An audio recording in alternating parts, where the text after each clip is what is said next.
There is a fundamental conditionality that is weaved around finding God. If your intention is to find God, when should you start?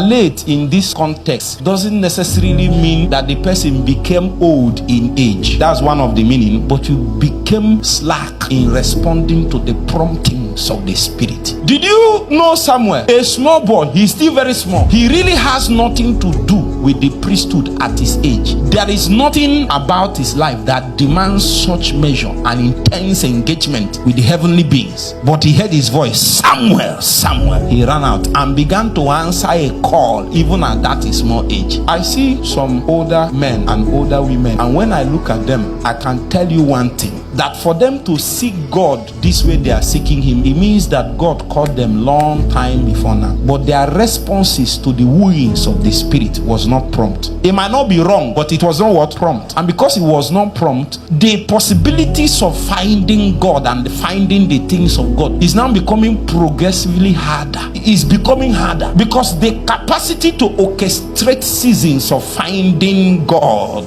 is within the boundaries of his authority. So you can't create it. And when he has created it, he woos you. He woos you by maybe a burden. He woos you maybe a hunger. He woos you maybe by a wrong circumstance. Something can happen that can create a window for you to pipe into the things of the Spirit. And for whatever reason that made you to abdicate that responsibility of a call from heaven is you removing yourself from the early birds.